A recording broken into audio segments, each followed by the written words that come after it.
his old sets playing up. He bought it years ago. He can't afford to change it. Is renting a better idea than he... With radio rentals, yes. If one wants to stay abreast of new ideas like teletext and super sound, one simply changes one's set. Kathy. Not now, darling. I've got a terrible headache. Radio rentals. You'll be glued to our sets, not stuck with them. Hello and welcome to Clydebridge Station. The street scene is not complete yet, still needs street lights, Belisha beacons. But there's been one bit of the street scene that I've not been happy with. And it's actually down here.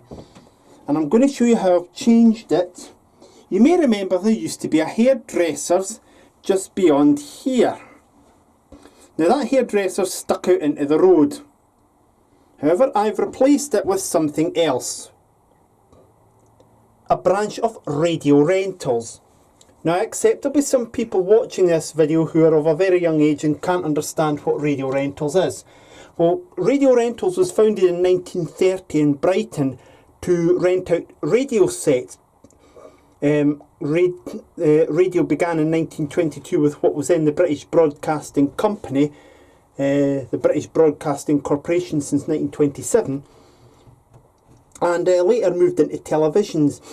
The reason for renting televisions and ultimately video recorders was they were enormously expensive, and unless you were very well off you couldn't afford to buy one, so renting was the way to go.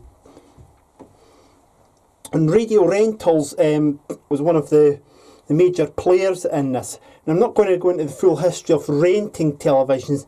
Glenn Aitlich wrote an article for the website Transdiffusion, which is in the description below.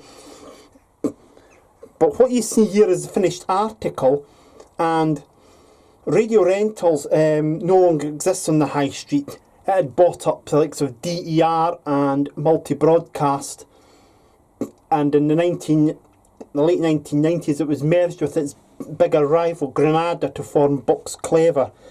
Now Box Clever no longer has a presence on the high street, but still rents out televisions, washing machines and the like on their website. Although it's less than 5% of televisions are nowadays rented, although at one time Butlins used to rent their televisions from radio rentals. This has been made out of stuff that I had spare from when I built the Rugby Union ground. And the stuff is all from scale model scenery. So the links to the stuff that I've used are in the description below as well. And the cellophane, by the way, is actually just the cellophane that some of the stuff came in. So what we'll do is we'll rewind right back to the start. And if you're sitting comfortably, then we'll begin. So the problem I'm trying to solve is very apparent in this view. Due to this fuse box here, I can't get that any further.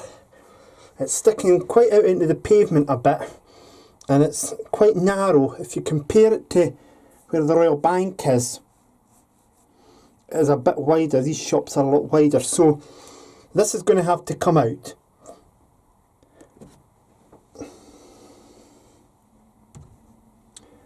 So now we've got the out, we can have a look at the footprint we've got here. And I'm looking at this line here, the join between the two sections of the pavement, as being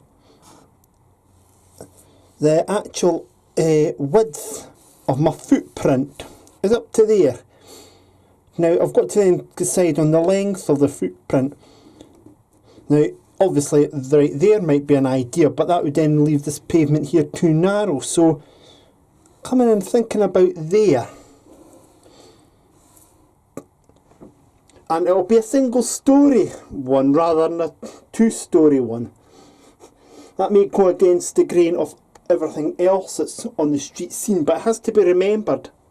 I've got this here, and having looked on Street View, I have seen examples of sections of street with double-storey buildings or more, a break, and then we've got single-storey buildings followed by double-storey buildings. And indeed, you only need to look at here, we've got a triple-storey building where the Pickwick Books building is.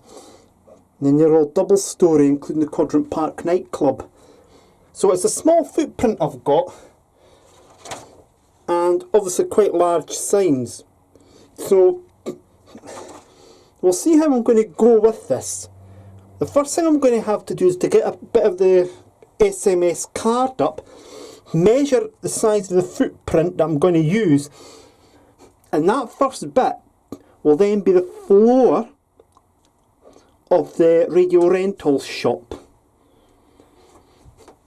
So I'll go ahead and start that off and measure it, and then I'll join you in a minute. So there's our footprint.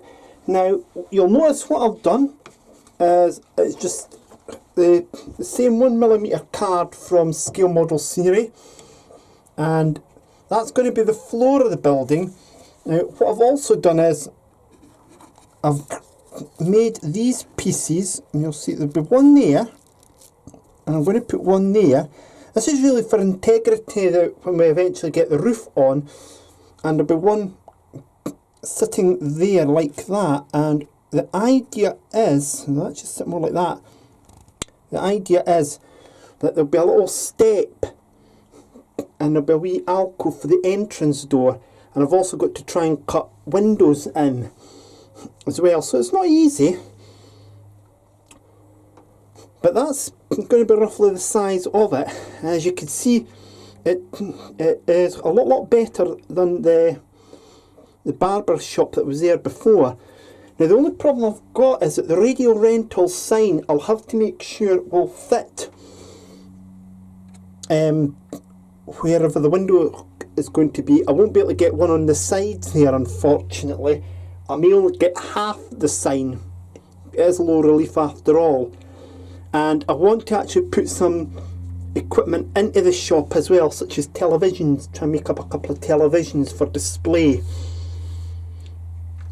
So what we'll do now is I'll take these back off, and I'm going to cut out the radio rental sign and then place it on this bit of paper here, a bit of card here, sorry.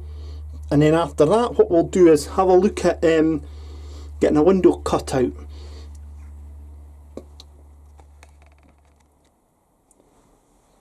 There we go, so that's our front, and that's the side it'll be visible pointing over on the street corner. What I've got to do next is use this stuff here. Now this is magnolia rendered wall, magnolia painted rendered wall, which I used on the Rugby Union ground. So I'm going to be using that on here, and it'll be something like that. Now obviously that'll actually be on the outside of this, so I'm going to have to cut a piece to a larger size, glue it on using Yoo-hoo glue, and then let it dry for a couple of minutes, and do the same with this piece. Then what I'll have to do after that, I'll wrap it round, as I say, get it dry. Then I'll need to try and cut out the holes where the windows are, and the plan I think is that where the windows will be is I'll cut it as a cross on the door and fold them over, and that'll allow me to get ready for the next part, which will involve putting a couple of windows in. And I've got something to show you that actually connects with this magnolia that I'll use for the windows. So stay with me and we'll have a look at that, and we'll see how it looks. So this is where we've got up to. That's the front now. It might not seem clear on the picture, but it is the magnolia front. You'll notice I've got the door open now in the shed. That's because of the Yoo-hoo glue. There's a bit of fumes coming out, so I've put the glue on the door open. So what I've done here is I've managed to get it all wrapped round as best I can, and what I'm now going to do is obviously get the window space done, get the door space done here. That's why the crosses are there, so they'll open up. And then what I'll have to do is get the same done for the side piece. It's already got the panel on, and I'll cut that, the window space out of that. Then what I'll have to do is glue these bits to the base that I've already made. That way I'll then be able to create the wee alcove for the entrance door. Once that's done, I'll be able to actually put the third bit of the wall on, and that'll have a magnolia interior on it as well. There won't be any room for, at the moment, there won't be any chance of me putting in all sorts of stuff. I'm only going to have space for 2 or 3 little things. And I've also got to glaze the window as well, and I'll show you how I'm going to do that next. So that's the front bit of the shop glued on, and you'll also notice I've got this part glued on here. This is going to be a floor. That's actually scale model scenery concrete, and I'll tell you the part number is Tango X-ray 19900. I'm going to use a piece of that also for the wall that will be going here, inside wall that is. You'll notice I've also got a piece of plastic in there for the window. Believe it or not, that piece of plastic is actually what this came in. So if you're actually thinking about building something like this, whilst this messing is not supposed to be a plug for scale model scenery, if you're needing to use windows and you're using scale model scenery walling stuff, keep the polythene that the stuff came in. You've got your window panes there and then for you. You don't have to pay any extra. This is going to have to get folded over once it's dry, and then my plan is I'll put the alcove in, and after that we'll actually be looking at getting this side window in here. You can see I've done it to the same idea, and a bit of piece of polythene will go into that as well. Once that's done, we'll have the rigid bit of the building done. The next challenge will of course be getting a roof built on it. So I have a little cunning plan that I've been thinking about for when it comes to be building the roof. I'll explain that all to you in a few minutes. Well, I realised my early mistake when I made this wall. I didn't have it sloping, so I've done one now that's sloping. I've got another one here that will act as a template. It'll go in about there, and then there'll be another one will go here, and then I'll maybe just make it a full back wall there to come along, then slot this in and slot the side bit on. And then what I can start doing is putting in a couple of televisions. I'll try and somehow make 2 TVs up and a desk, and then it'll be a case of getting the roof on. The alcove and the door will get done as well, and the signage will be going on last. For the roof, by the way, you'll see I've got this felt that I used on the Rugby Union ground. That's what I'm going to use for this as well. It may look like a bungalow, but it is a single story shop. So there we go. Now I'm going to have a little breather from that, because that's 90 minutes I've already spent out here getting to that stage.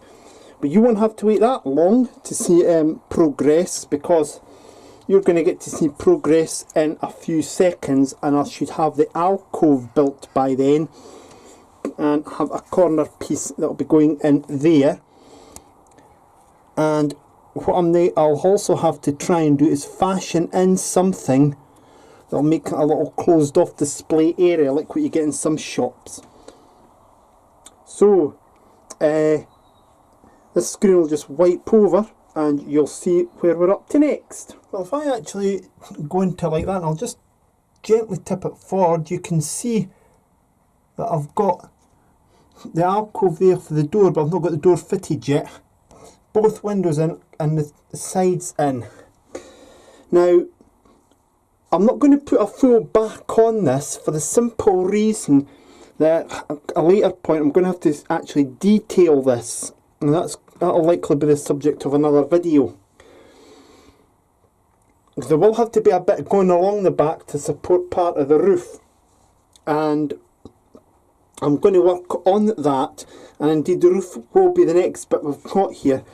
As you can see, this is going to be the panel that will go along there, and there'll be a support panel that will sit in round about there, something like that, and then I'll likely have to make another panel that will go up there to take the roof on the side here. The only two things that are going to be snags to this is obviously, will those support panels be enough? I don't know yet, so I'm going to be finding that out.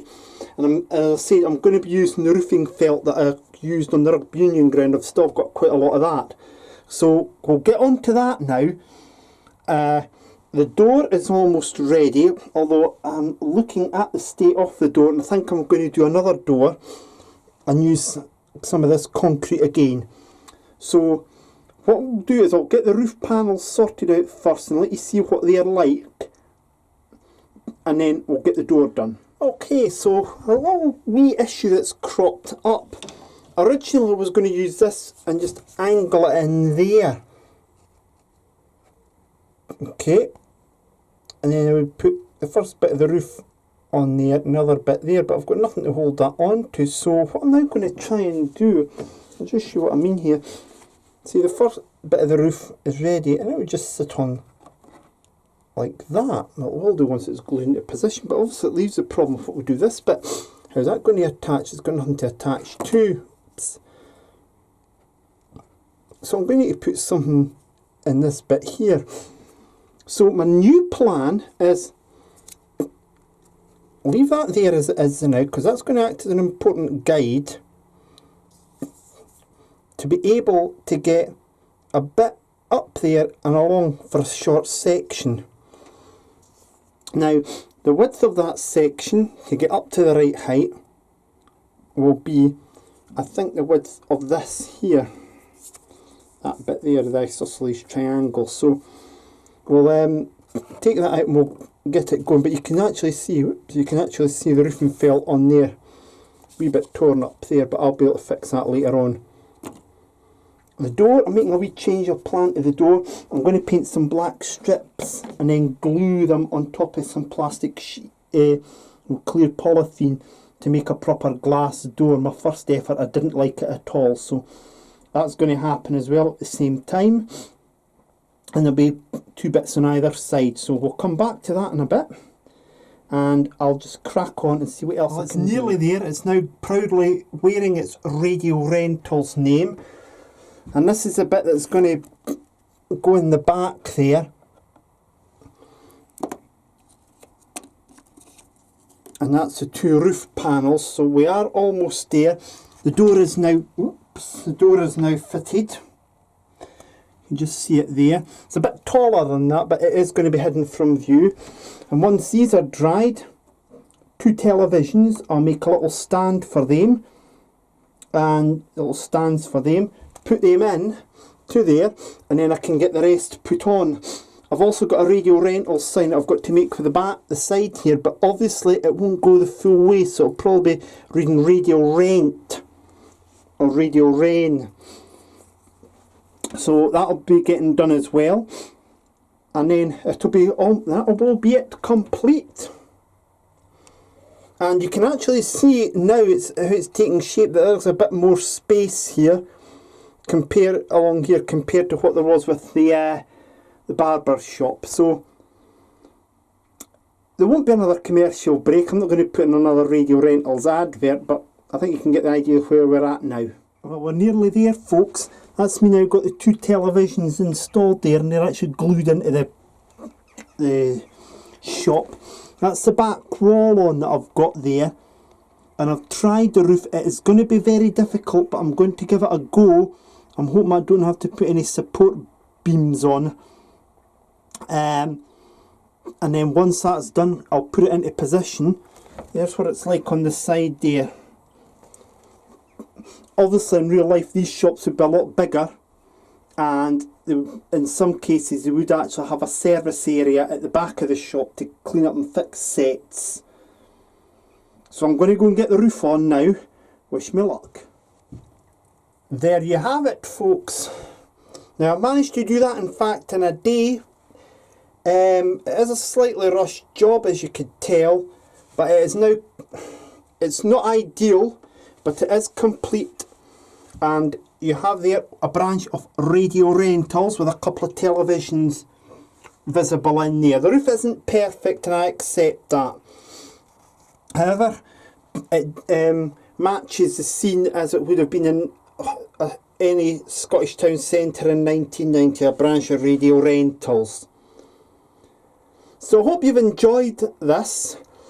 It's certainly been a trying time for me to build that, but it's quite appropriate. It should be next to the Quadrant Park nightclub across the road from it. Another scratch build of mine, which I was very proud of too. So as I say, I hope you've enjoyed this, and when I've got something else to do on the layout, I'll be back very soon to let you see it.